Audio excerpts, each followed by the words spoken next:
Hello everyone, episode 13, day 7 of most expected topics for prelims 2020.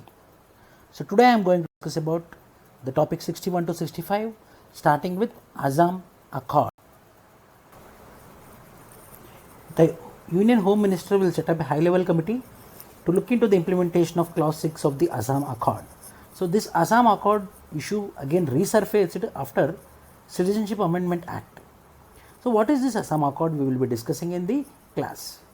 The composition and terms of reference of the committee which will look at issues related to the Bodo community will be announced later. So this will be this will be concerned about the Bodo community issues, Assam Accord, Assamese people, their concerns. This everything will be discussed by this high level committee.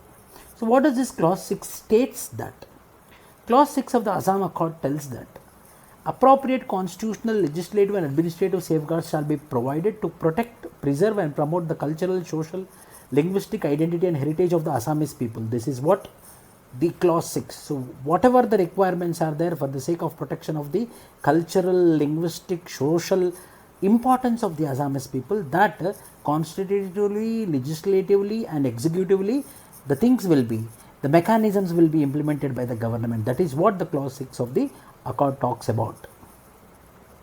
The setting up of the committee will pave the way for the implementation of the Assam Accord in letter and spirit and will help fulfilling long-standing expectations of the Assamese people. The Union Cabinet's announcement comes at a time when Centre is facing criticism in Assam over the Citizenship Amendment Bill 2016, which proposes to make minority immigrants from 3 neighboring countries, Bangladesh, Afghanistan and Pakistan, eligible for Indian citizenship. So what is this means? So the Citizenship Amendment Act earlier mentioned that non-Muslim minority communities from Afghanistan, Pakistan and Bangladesh will get citizenship of Indian Union. As per the Assam Accord, any person who came to the state after the midnight March 24, 1971, because on that particular 1971 the Bangladesh was being formed. When this Bangladesh conflict was happening, the lot of people from Bangladesh entered into India. So the 1971 was a fixed time which was being placed, and whoever comes after March 24, 1971 will be considered as foreigners. So the proposed bill is seen to violate the Assam Accord by differentiating between migrants on the basis of religion. So what is this Assam Accord? Assam Accord is a memorandum of understanding, is a memorandum of settlement between the representatives of the government of India and the leaders of the Assam movement in New Delhi on 15th August 1985. The accord brought an end to the Assam agitation and paved the way for the leaders of the agitation to form a political party and form a government in the state of Assam soon after. As per the accord, those Bangladeshis who came between 1966 and 1971 will be barred from voting for 10 years. So what is this? So whoever comes after 1971 March 24th midnight into Assam will be considered as foreigners. Let it be Muslim or non-Muslim. All will be considered as foreigners. They will be not getting any point of citizenship status. But the Citizenship Amendment Act is telling that the 3 countries, from the 3 countries other than the Muslim minorities who are coming, they will be getting the minority status. So the Assam is worried that most of the Bangladeshis, Hindu Bangladeshis, if they come into Assam, they will be getting the citizenship. That is where they are worried about. Though the accord brought an end to the agitation, some of the key clauses are yet to be implemented, which has kept some of the issues festering. This is about. So, Citizenship Amendment Act resurfaced the issue of Assam Accord 1985. Accord mentions that no, there will not be any citizenship will be provided to the people who are coming from the other countries into the Assam. But this Citizenship Amendment Act violates based upon the religious context, because giving non-Muslim minorities the citizenship status is threat to the Assam Accord. Privilege motion. What is this privilege motion? Recently, a member of the Indian Parliament has moved a privilege motion against a TV channel. The breach of privilege motion is moved against a private Hindi news channel and its editor for reporting that members' first speech in the Lok Sabha was plagiarized. Plagiarism is a practice of taking someone else's work or ideas and passing them off as one's own. So, किसी और का idea को, that means someone's idea will be taken as this person's idea and will be misused, or will be told to the world that this is my idea. That is called as plagiarism. Parliamentary privileges are certain rights and immunities enjoyed by members of parliament individually and collectively so that they can effectively discharge their functions. The constitutional article 105 mentions two privileges: freedom of speech in parliament and right of publication of its proceedings. Rule number 222 in chapter 20 of the Lok Sabha rule book and corresponding rule 187 in chapter 16 of the Rajya Sabha rule book governs privilege. The Speaker of Lok Sabha and Rajya Sabha chairperson is the first level of scrutiny of a privilege motion, whether. So this is about the privilege motion. So a member of the Indian Parliament has moved a privilege motion. Why? Because the TV channel has been told that the first speech which is being made by the MP, the respective MP, was a plagiarism. So he moved the motion of privilege. The Speaker chairperson can decide on the privilege motion himself or herself to refer it to the privileged committees of Parliament. If the Speaker chairman gives consent under respective rules, the member concerned is given opportunity to make a short statement. Lok Sabha, what is a privilege committee? The Lok Sabha, the Speaker nominates a committee of privileges consisting of 15 members as per respective party strength. Rajya Sabha, the deputy chairperson heads the committee of privilege that consists of 10 members. So there are some privileges for the Lok Sabha. Lok Sabha members and Rajya Sabha members, parliamentarians, which cannot be misused by any of the citizen of the country or any of the institution of the country. So in order to safeguard that, there is a committee called as privilege committee. Motor vehicles bill for road safety. What is this? Motor vehicles bill for road safety. India sees more than 5 lakh road accidents a year, leading to 1.5 lakh deaths. According to the Union Transport Minister, this would come down by half if the provisions of this bill are implemented.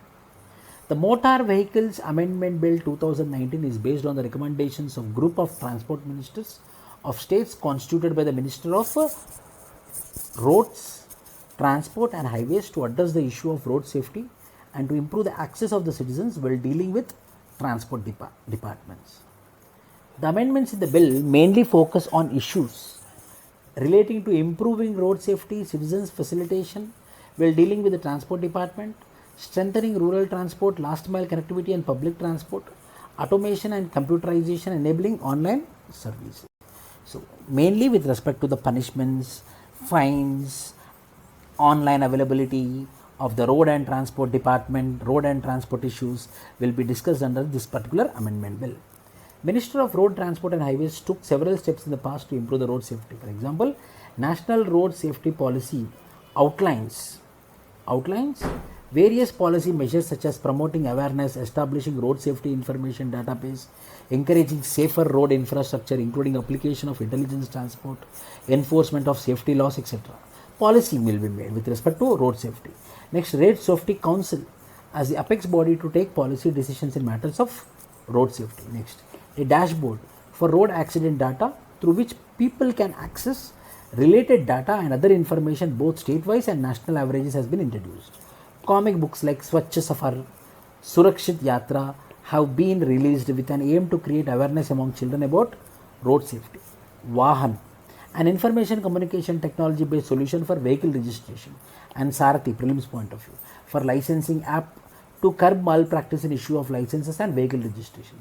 Setu Bharatam program to make all national highways free of railway crossings by 2019. These are all the initiatives taken by the government of India for the sake of road safety. BRIC Summit. 11th BRIC Summit took place from 13th to 14th November 2019 in Brasilia, Brazil. The theme of 2019 BRIC Summit was Economic Growth for an Innovative Future. Economic Growth for an Innovative Future. They adopted Brasilia Declaration. What is this declaration about? It advocates and supports multilateralism, the central role of the UN in international affairs, and respect for international law. There is an urgent need. So this particular 11th BRIC Summit advocated for the urgent need to strengthen and reform the United Nations and other multilateral organizations, including the WTO and International Monetary Fund, to address the significant changes being faced by the developing countries. The trade war between the China and the US and rising protectionism is hurting the global economy. Multilateralism is crucial for emerging countries to protect their own interests. So there is need for multilateralism. That means importance to all the countries is called as multilateralism. The 11th BRICS Summit. And the next, that is what which was being pressurized in 11th BRICS Summit, which is conducted in Brasilia, Brazil. And the declaration is also about multilateralism under Brasilia Declaration. BRICS is an acronym for Brazil, Russia, India, China and South Africa. In 2001, the British economist Jim O'Neill coined the term BRICS to describe the four emerging economies Brazil, Russia, India and China. Later, then South Africa was added in 2010, after which the group adopted the acronym BRICS, which became a popular term. BRICS together constitute 42% of world's population, 23% of global GDP and around 70% of world trade. The chairmanship of the forum is rotated annually among the members in accordance with the acronym. BRICS, Brazil is the current chair of the group. The next, so according to the definition, after the Brazil, it will be the Russia. The BRICS Leaders Summit is convened annually. During the 6th BRICS Summit in Fortaleza, the leaders signed the agreement establishing the new development bank. They also signed the BRICS Contingent Reserve Arrangement. So this is about the BRICS. Is monsoon session of Parliament. The Rajya Sabha Secretariat has released the first year analysis of its legislative work. Rajya Sabha, the journey since 1952 on the occasion of 250th session of Rajya Sabha. The Rajya Sabha has passed 3817 bills till the end of its 249th session, monsoon session. The recent monsoon session of Rajya Sabha has been reported as the most productive session. Productivity signifies the number of hours the House actually functioned compared to the number of hours officially earmarked for it to work. The representation of women in Rajya Sabha increased from 6.94% in 1952 to 12.76% in 2014, but decreased to 10.83% in 2009. In President's point of view, very, very important, the percentage of women representation in Rajya Sabha is decreased in 2019 when compared to the previous session. The maximum strength of the Rajya Sabha is fixed at 250. Why? Because if this corona was been not there by now, the Rajya Sabha elections would be completed, because of which it is important for your prelims examination. The maximum strength of Rajya Sabha is fixed at 250, out of which 238 are to be representatives of the state and union territories and 2 are nominated by the President. The representative of states are elected by the elected members of state legislative assemblies. The representative of each union territory are indirectly elected by members of an electoral college specially constituted for this purpose. The seats are allotted to the states in the Rajya Sabha on the basis of population. The Rajya Sabha, first constituted in 1952, is a permanent body and subjected to dissolution. However, 1/3 of its members retire every second year. The retiring members are eligible for re-election and renomination any number of times. There is no limit on their renomination and re-election. The Constitution has not fixed the term of office of members of the Rajya Sabha and left it to the Parliament. Accordingly, the Parliament in the Representation of People's Act 1951 provided that the term of office of member of Rajya Sabha shall be 6 years. The special powers of Rajya Sabha include special powers. It can authorize the Parliament to make law on subject enumerated in the state list. It can authorize the Parliament to create a new All India service common to both the centre and the states. Article 312, Article 249 to make a law on the state list. So mainly the Constitution told that the term of office for Rajya Sabha members will be permanent, whereas the Representation of People's Act 1951 mentioned that office of member of Rajya Sabha shall be 6 years. Thank you.